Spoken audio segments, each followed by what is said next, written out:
lá pelo quinto período, por aí eu comecei a andar com uma galera lá, os meus colegas que hoje trabalham comigo.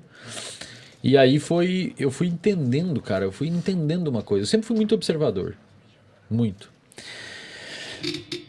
E nessa época eu fui entendendo uma parada. Primeiro, que uma hora eu ia me formar e eu ia ter que dar um jeito na minha vida, tá? Podem comer aí, meu, podem comer aí. Não, é que aqui é difícil comer, eu vou deixar pra depois. Eu ia me formar e uma hora eu ia ter que dar jeito na minha vida.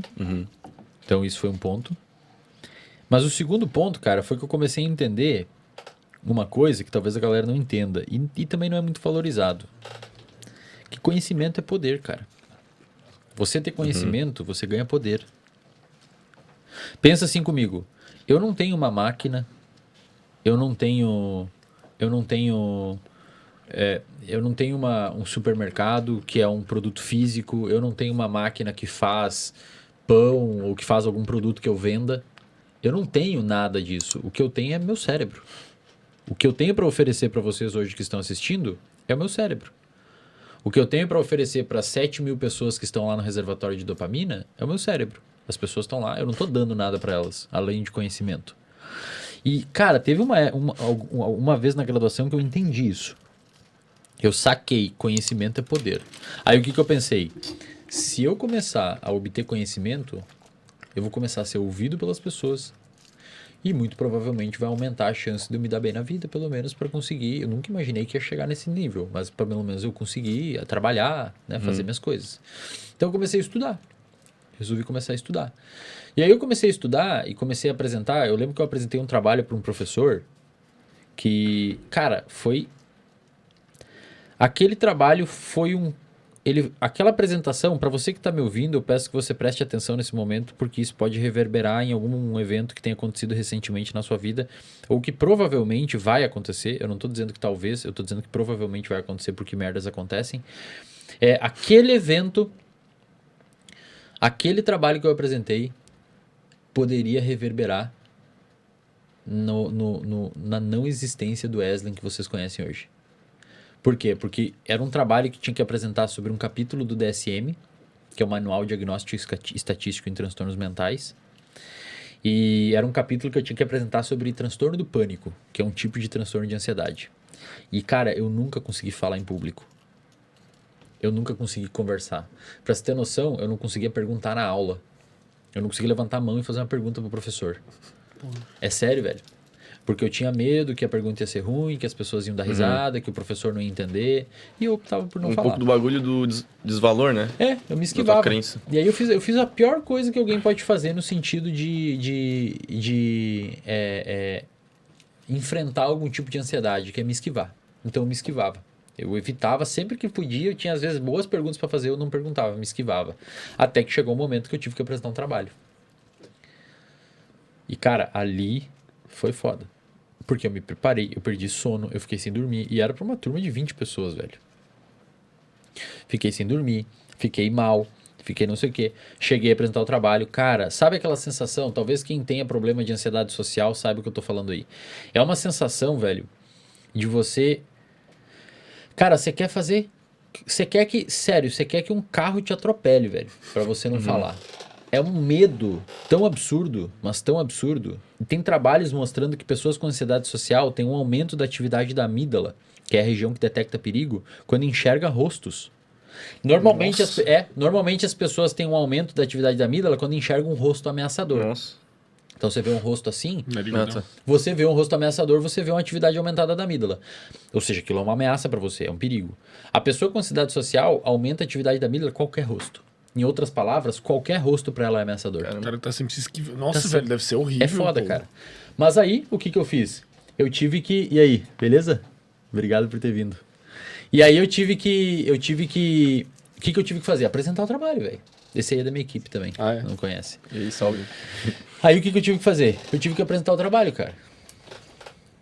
Porque não tinha o que fazer. Não tinha o que fazer. E era só tu. Era só eu. Cara, o que aconteceu? Eu cheguei a apresentar o trabalho e eu não sabia falar em público.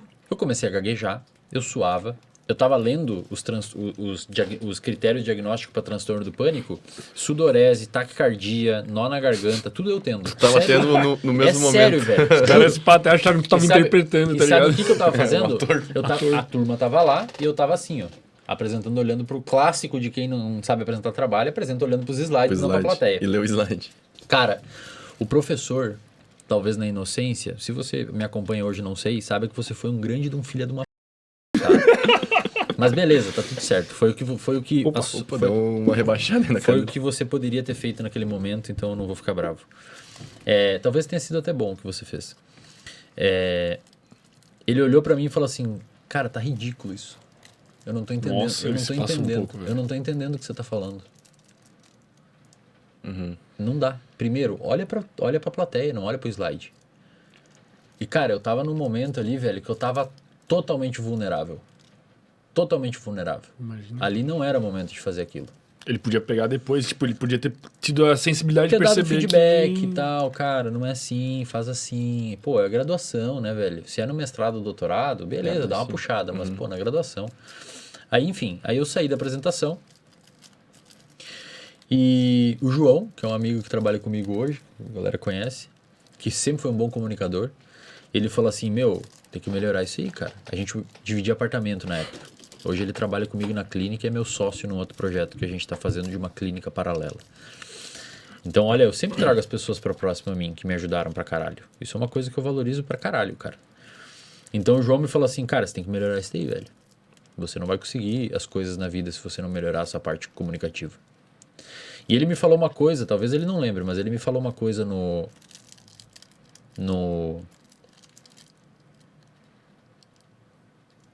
eu até me emociono.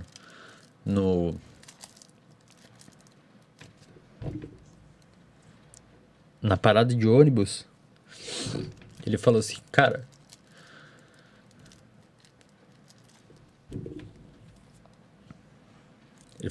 nunca perca a chance de falar em público.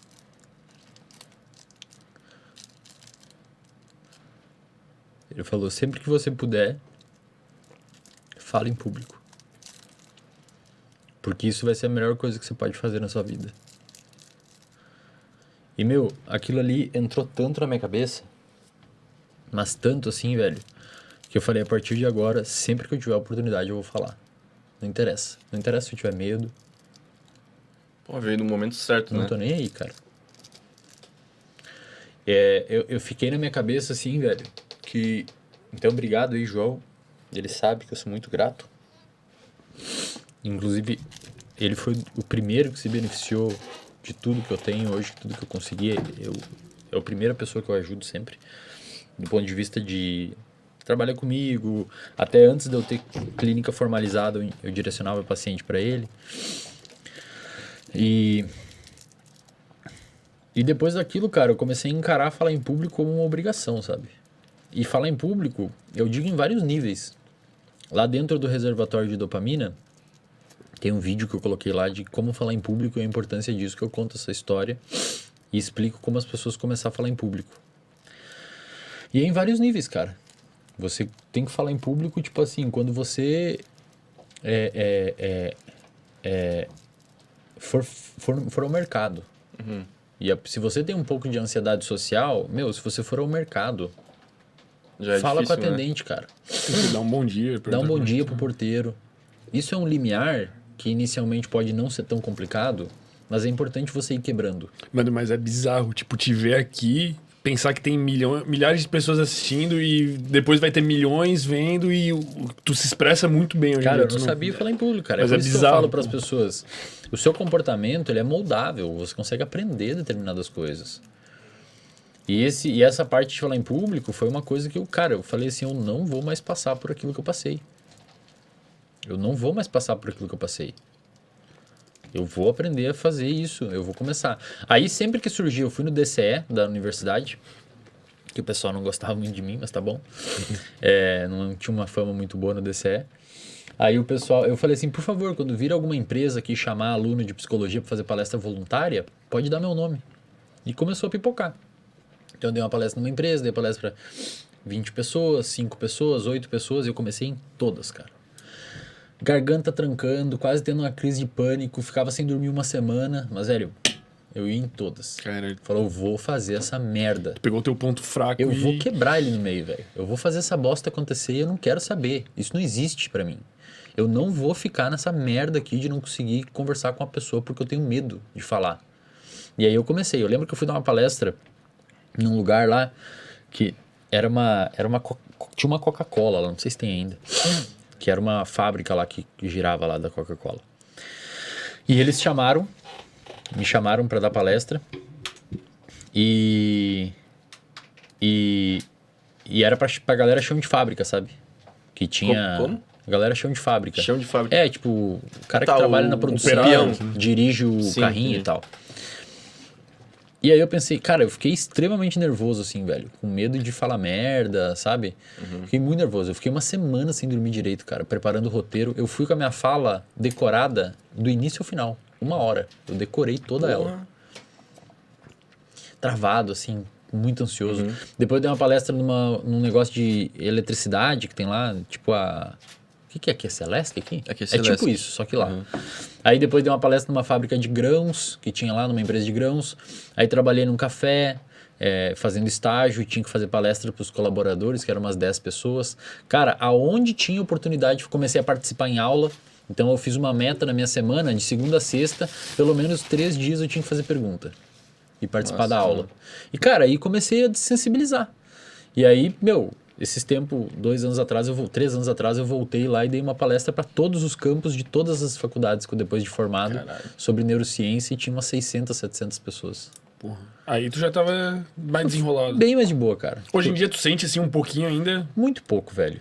Só qual foi a última situação que tu sentiu um pouco assim, que te intimidou? Cara, eu acho que foi... Aqui. Brincadeira. Eu acho que foi... Não sei, cara. Talvez no mestrado, quando eu entrei no mestrado, que no mestrado é você que dá aula, né? Os alunos que dão aula. E aí ali eu comecei a fazer uma coisa, cara, que foi dentro do ambiente profissional e acadêmico, eu comecei a obter evidências que iam contra a minha crença de desvalor e de insucesso e de fracasso. O que seriam essas evidências? Eu comecei a perceber que eu conseguia.